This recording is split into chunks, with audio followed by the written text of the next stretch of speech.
Okay guys, so nung December, inutangan ko yung app na to. 6,000 pesos. Hindi ko po sinagad yung buo niyang offer and you will know why. Pero legit naman siya. At na-approve ako kaagad sa loan app na to, which kaagad ko namang natanggap sa aking payout account and buo. Wala siyang bawas. But legit man, this is the kind na kailangan mo talagang pag-isipan. So in this video, pag-usapan natin tong si Finbro at sana yung in-offer niya sa akin magtuloy-tuloy na para at least masabi natin, pwede na. Kasi bago niyong utangan to si Finbro, keep watching na lang kayo guys so you know what to expect.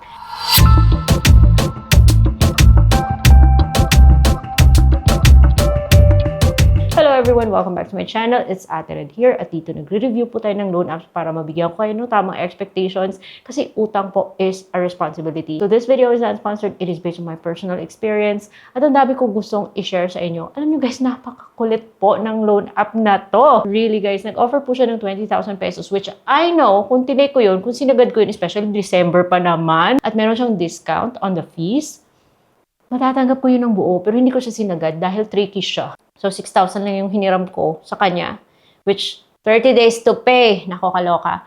Registered po siya sa SEC. So, pag-usapan natin yan. Alam mo ba na guys, based on my experience ko, kasi matagal na ako may Finbro account dati, nung wala pa ako masyadong options, tuwang-tuwa ako dito kasi wala kang ida-download. Diretso po siya sa website. One valid ID lang. Yun nga lang yung mga ID sa tinatanggap niya medyo limited. Nung nag-apply ako, may tutawag po talaga bago ka ma-approve. So, bali, CI over the phone. So, nagsimula ako sa 3,500 back then, 14 days to pay, 0% interest daw, pero nakakaiyak po talaga yung mga succeeding offers niya. There was a time na nakahiram ako ng mga laking amount na talagang nahirapan ako sa pagbayad ng dahil sa laki ng kanyang dinadagdag ng borrower's advantage bundle na pahirapan yung pagtagal. Anyways, nung December, ang kulit niya, napautang ako kasi alam nyo, parang ayaw niyang tumahimik sa kaka-marketing. Araw-araw siya tumatawag, nag-aalok na mag-loan daw. Aside from the text and the emails, nag-aalok siya na mag-loan dahil may discount on fees. So there was a time na nakita ko, oh grabe, 6,000, 60% off yung fees niya. Kasi masakit yung bundle niyang dinadagdag. Pero merong time limit. Makulit pa yung marketing niya kaysa yung papalapit na yung due date mo. Kasi pag nakautang ka na dito, shut up na siya kapag meron kang loan until papalapit na yung due date mo. So, mas makulit yung marketing niya kaysa sa actual na may loan ka. Basta hindi ka lang OD. Pero sabi nila, hindi naman daw siya nang haharas. Okay, fine. Hindi pa naman ako na-late sa loan app na to. At maayos naman kausap yung mga agent. Yun nga lang yung ayaw ko dito, yung dinadagdag. So, sabi ko, this time na subukan kung totoo bang applicable yung discount na to. Kasi yung sa text, yung email niya sa akin, 50% daw all fees. Kasama na yung borrower's advantage bundle. Alam naman natin. Hindi lang medyo. Pero talaga masakit sa bulsa. To. Yung pwede daw itong tanggalin but you have to submit a COE that's addressed to Sophie Lending. Imagine, at baka ma-delay yung approval ng loan mo by 10 days. So, ayaw natin ng ganyan, di ba? Especially kapag holidays in December.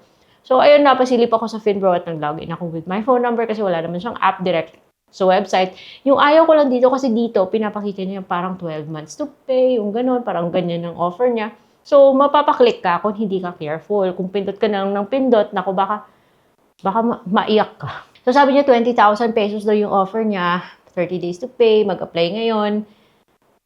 Sabi pa niya na 12 months daw yung tenor, pero nakakalito kasi sabi niya January 24. January 24, 2026. So, 30 days lang. Come on. So, ayun, interest daw is 1,218 yung processing fee. Pero hindi niya pa pinapakita may borrower's advantage bundle to. So, pero may fine print siya. Nasabi niya, ako ay yung ganun. So, dun sa next page, dun mo makikita na ano siya. Dun mo makikita may idadagdag pa. So, sabi ko, maingat din tayo mga best. Ingat po tayo sa mga ganito. So, sabi ko, ayokong sagarin yung 20,000 pesos. Total, ino-observe ko lang naman siya. Gusto ko kasing ma-review yung app. Gusto ko malaman kung nagbago ba siya o hindi. So, sabi nito, so, ginawa kong 6,000 lang. Ayoko ng 20. Siya ng access to location kahit na website. Sisilipin niya pa rin to.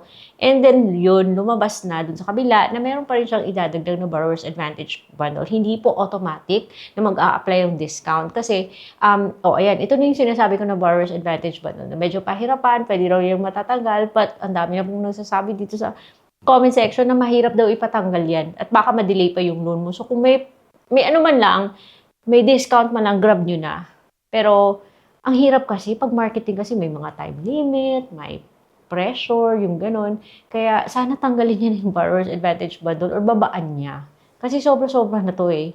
Anyways guys, so ayun, wala akong choice kasi wala naman akong COE na mapapakita. So kailangan ko talagang isama yung Borrower's Advantage Package. And doon pa sa kabila kailangan i-add yung code. O parang sasabihin mo niya, are you sure na 6,000 lang yung kukunin mo? Kasi meron kaming offer na 35. O ayan. Pero syempre, pag nag-iisipan to, kaya sabi ko magpatuloy gamit yung bagong halaga ng loan or continue with the original amount na nire-request. So, doon ako sa 6,000. Imagine, mahal ng Borrower's Advantage bundle na para sa akin, it doesn't make sense. Para siya pa-insurance na wala ka namang benefit na makukuha. Parang sinasabi, it's just flowery words, it's just lip service na para sa akin pahirap lang talaga. Hindi ako naniniwala na may benefit ka dun sa Borrower's Advantage bundle na yan. So, 6,000 before, parang nasa last step siya, yung pag-add ng code. So, dinagdag mo yung code at ngayon, dun nga nag-apply yung discount. So, sa 6,000 na hihiramin ko, pero sa paningin ko, it's still 30 days. So, after 30 days, yung 6,000, ibabalik ko 7,360. If this is permanent, not bad Sana maging ganito na forever. Huwag na nilang gawing pa-promo-promo yan. Gawin na nilang forever na yung ganito. Kasi mataas pa rin, pero at least hindi na siya kasing sakit sa bulsa ng original, yung walang discount. So anyway, so yun, mukhang okay na rin guys kung wala talaga matakbuhan. Because after all, itong si Sophie Lending, registered naman po sa SEC at reporting po sa CIC. So kung wala kang ibang option as of right now, then tiis-tiis ka muna sa loan app na to until such time na gumanda yung credit history mo at magkaroon ka ng opportunity na makahiram dun sa much better na mga loan apps na hindi po nag-charge ng mga kalokang Borrower's Advantage bundle na yan.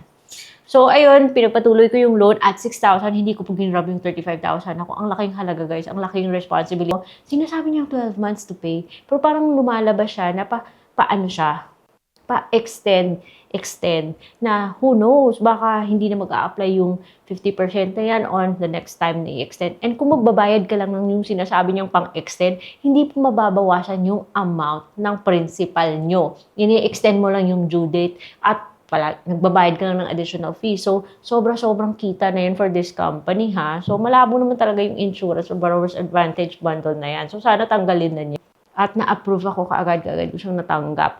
Now, here's another thing. Kasi, syempre, offer sila ng offer. Siguro ang lalaki ng mga bonus ng mga to pag napa-oo kanya sa kanyang, araw-araw siya tumatawag or nagte-text. So, this time naman, pwede ko, yung pinaka-latest kong natanggap sa kanyang text is pwede ko raw tanggapin yung additional amount ko, pero this time, 20% off na lang. So, napakalaki guys, malulubog ka kapag hindi ka careful sa mga ganito. So, this is just an example na masasabi natin na hindi lahat ng registered ay okay na okay. Sometimes, baka doon pa tayo mahirapan guys. Baka sakit lang sa ulo. So, always study the loan terms and agreement, intindihin mabuti yung loan terms mo bago ka mag-okay. Kasi ang hirap po, responsibility po kasi to that can affect our future loan application.